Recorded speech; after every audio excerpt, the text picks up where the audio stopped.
Recent గా దిల్ రాజు నిర్మించిన సినిమాల్లో గేమ్ చేంజర్, ఫ్యామిలీ స్టార్ తమ్ముడు నిరాశపరిచిన విషయం తెలిసిందే. ఇక బాక్స్ ఆఫీస్ వద్ద డిజాస్టర్ గా మిగిలిన నష్టాలు తెచ్చిపెట్టాయి. ఇక టాలీవుడ్ బడా నిర్మాత దిల్ రాజు గురించి అందరికీ తెలిసిందే. డిస్ట్రిబ్యూటర్ గా ఆయన కెరీర్ స్టార్ట్ చేసిన ఆ తర్వాత నిర్మాతగా మారారు. ఎన్నో సినిమాలను రూపొందించిన ఆయన తెలుగులో అగ్ర నిర్మాతల్లో ఒకరిగా నిలిచారు. శ్రీ వెంకటేశ్వర క్రియేషన్స్ బ్యానర్ పై అనేక చిత్రాలు నిర్మించి బ్లాక్ బస్టర్ హిట్ కూడా అందుకున్నారు. కానీ రీసెంట్ గా దిల్ రాజు నిర్మించిన సినిమాల్లో గేమ్ చేంజర్, ఫ్యామిలీ స్టార్ తమ్ముడు నిరాశపరిచిన విషయం తెలిసిందే.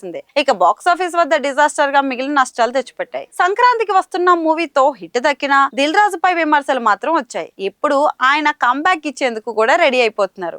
ప్రస్తుతం దిల్ రాజు భారీ ప్లాన్ తో ప్రేక్షకుల ముందుకు రాబోతున్నట్లు తెలుస్తుంది. మళ్ళీ బాక్స్ ఆఫీస్ వద్ద ఒక రేంజ్ లో హిట్ అందుకుని సత్తా చాటేలా ప్రణాళికలు రచిస్తున్నట్లు సమాచారం. ఇక పవర్ స్టార్ పవన్ కళ్యాణ్ తో ఒక మూవీ కూడా ప్లాన్ చేస్తున్నట్లు తెలుస్తుంది. ఇటీవల పవన్ ఓజీ మూవీని దిల్ రాజు డిస్ట్రిబ్యూట్ చేసి లాభాలు అందుకున్నారు. ఇక ఇప్పుడు పవన్ తో చేయబోతున్న మూవీకి అనిల్ రావుపూడిని రంగంలోకి దించుతున్నారని తెలుస్తోంది. అయితే పవర్ స్టార్ సినిమాతో పాటు దిల్ రాజు ఇప్పుడు ప్రభాస్ తో మరో భారీ ప్రాజెక్ట్ కి సన్నాహాలు చేస్తున్నారు. వీరిద్దరు గతంలో మిస్టర్ పర్ఫెక్ట్, మున్నా వంటి సినిమాలు చేయగా ఇప్పుడు మరో ప్రాజెక్ట్ కోసం చేతులు కలపబోతున్నారట. ఇక వచ్చే ఏడాది ఆ ప్రాజెక్ట్ మొదలయ్యే అవకాశం ఉందని తెలుస్తోంది. టాలీవుడ్ లో 2 సినిమాలతో పాటు బాలీవుడ్ లో 2 భారీ ప్రాజెక్టులకు సన్నాహాలు చేస్తున్నట్లు సమాచారం. అందులో ఒకటి సంక్రాంతికి వస్తున్నాం హిందీ రీమేక్ కాగా, మరొకటి సల్మాన్ ఖాన్ హీరోగా తెరకెక్కిస్తున్న యాక్షన్ ఎంటర్టైనర్ అని టాక్. ఇక సల్మాన్ చేయనున్న మూవీకి వంశీ పైడిపల్లి దర్శకత్వం వహిస్తున్నారని అధికారిక ప్రకటన త్వరలో వెలువడబోతుందని సమాచారం. ఇక వీటితో పాటు కోలీవుడ్ లో దిల్ రాజు మరో సినిమా చేయబోతున్నారని ప్రచారం జరుగుతుంది. ఇక గతంలో దళపతి విజయ్ హీరోగా